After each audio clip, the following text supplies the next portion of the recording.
Hey, welcome into First Take. Appreciate you hanging with us, both your boys, in the house today in good old Bristol, Connecticut. Alongside Skip Bayless and Stephen A. Smith, I'm Abby Karam. In the flesh? I did tell you I would Wait, that's not virtual? No, it's real. Skip Bayless, I would like you to know, since you always complaining that I'm going because you miss me so much. I have been Sometimes here. he does. I have been here 7 of the last 8 days. Wow. In studio. That's a record. You understand? You know what that's I just want you to know that. I just want you to know, and I'm going to be here tomorrow, too. CT's growing on you. Yeah. About that. So that's sort of like the NFL's record number of penalties so far through 3 games. Which we'll get into. That's out of control. It's hate on me all you want. I got to shake your hand. I like the pockets where a little pop there. Shit, it's me. I keep trying to tell y'all. Yeah. GQ's going to come call him eventually. Don't hold your breath. Kobe, D, Wade, LeBron. I'm tired of them cats thinking they dress better than me. I'm coming. This is just now. Wait till you see the upgrade of the wardrobe come NBA season. I'm just warning y'all. I'm just warning y'all. Nervous. I can wait for that. Just trying to say. Just trying to say. All right, let's work, guys. Coming up, NFL power rankings are out, and Skip has a big problem with one of them. We'll get into that. And the Steelers, unfortunately, without Big Ben. So what should we expect from Michael Vick moving forward? Obviously, they play Thursday night. But first, yesterday, we discussed Derrick Rose's comments at Media Day, and now he is back in the news. Unfortunately, due to injury, Rose was struck in the face by an elbow during Tuesday's practice. He was taken by the Bulls medical staff to Rush University Medical Center for testing and evaluation, which determined he sustained a left orbital fracture.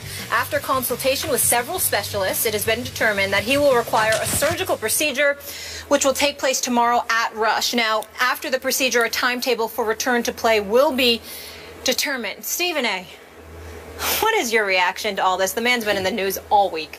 Skip Bayless, I am not laughing in any way because this man is injured, because I think the NBA is great when Derrick Rose is healthy and therefore great. Please don't get me wrong. Remember last year, he was my candidate for either comeback player of the year or league MVP or both because of what I knew he could bring.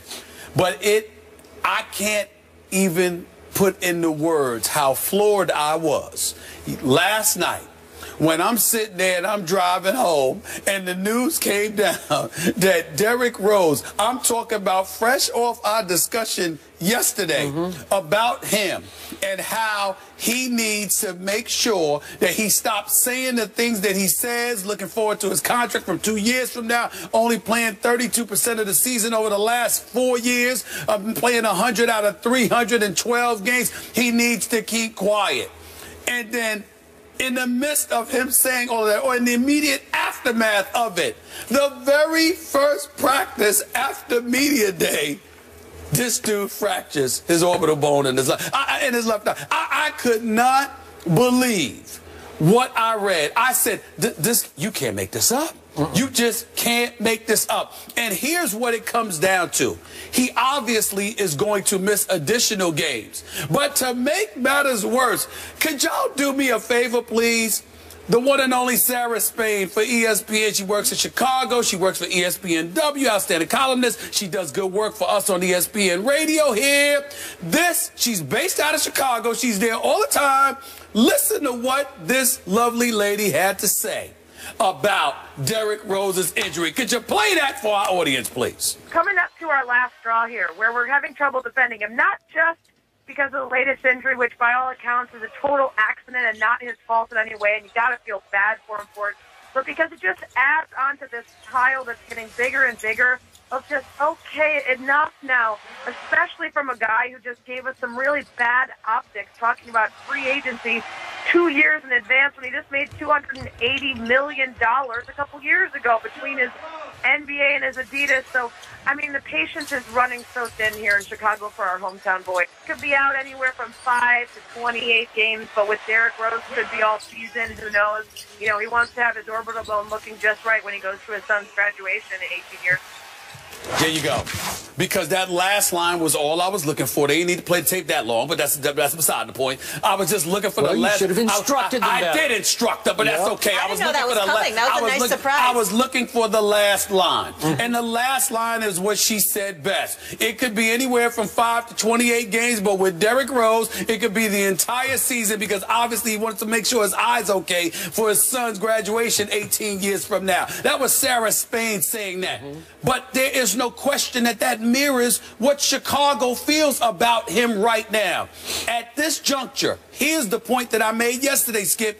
If you're the Chicago Bulls, you might need to trade this dude. You may be looking to trade this dude. It's going to be hard to get rid of him with the numbers that he's getting paid, combined with the level of the level of durability that he has had. But now that this latest injury comes up, what makes it even worse, if you wanted to trade him, the likelihood is you can't, even more so now than what I said yesterday. So in less than 24 hours, something else has happened with Derrick Rose. I don't know whether to shake my head and feel sorry for him or to feel even more sorry for the city of Chicago. This is unreal. I feel sorry for both. It really is.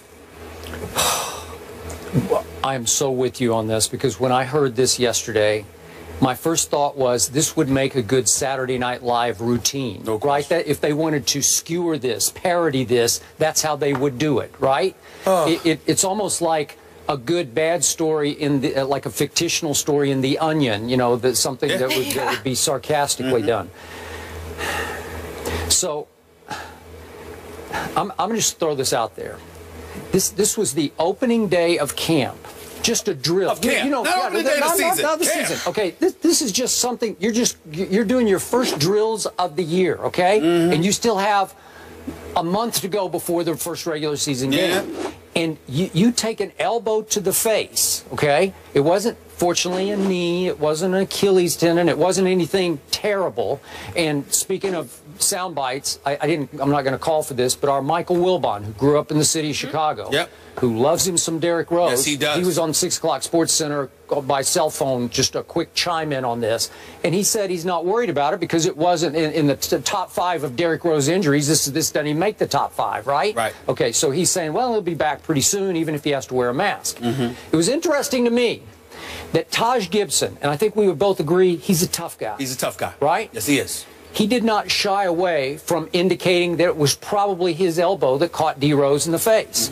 You don't think that team was playing pretty physically in the opening day of camp drill in ways, you know, let's toughen everybody up, including our best player, our leader, Derrick Rose. So they're going at it on the first day of camp, right? Well, and I'm not saying it was intentional. I'm just saying they were playing physical basketball right out of the box, because they're going to say, we need to get back to being a tough guy team, even with Derrick. Because with Derrick, sometimes they lose some of their toughness. Is that fair to say? I don't know if that's what it is. I think, Skip, it's the fact that Tom Thibodeau was no longer there, and you want to make sure to remind folks that from a positive perspective, the culture will remain the same. We won't lose our identity as rough, rugged defenders because Fred Hoiberg is here instead of Tom Thibodeau. Okay, I'm with you on that, but that was intriguing to me. And now I'm going to raise this point, having covered many NFL teams, and back to my days, 70s and 80s. The operative word in NFL locker rooms for a Derrick Rose was the word brittle. Is it possible to say he's just brittle? Like he just gets hurt all the time? Like some guys just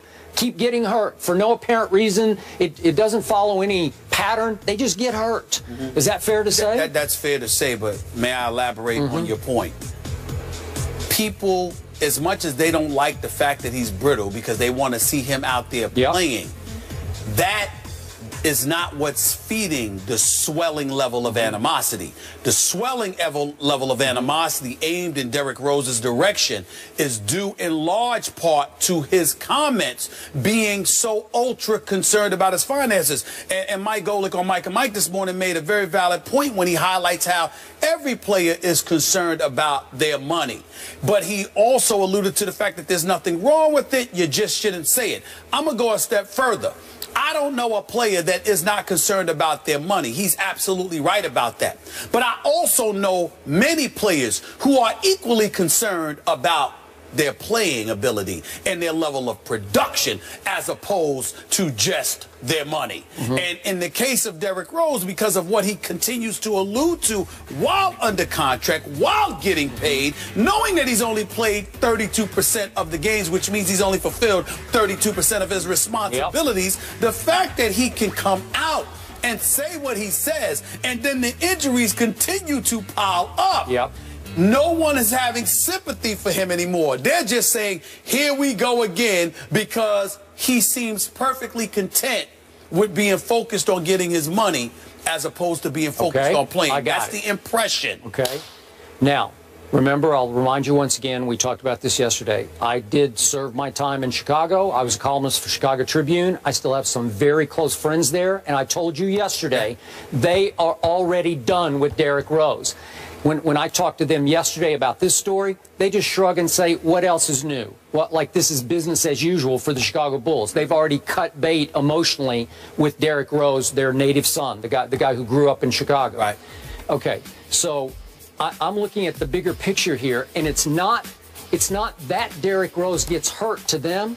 It's how long it takes him to come back from all these injuries, because they think he's using them as a crutch, so to speak, to take even more time off where he just doesn't have to live up to his contract because he's got a free pass because he's had a meniscus surgery. And I've told you this 100 times on the show. I've had 3 meniscus surgeries. They're arthroscopic.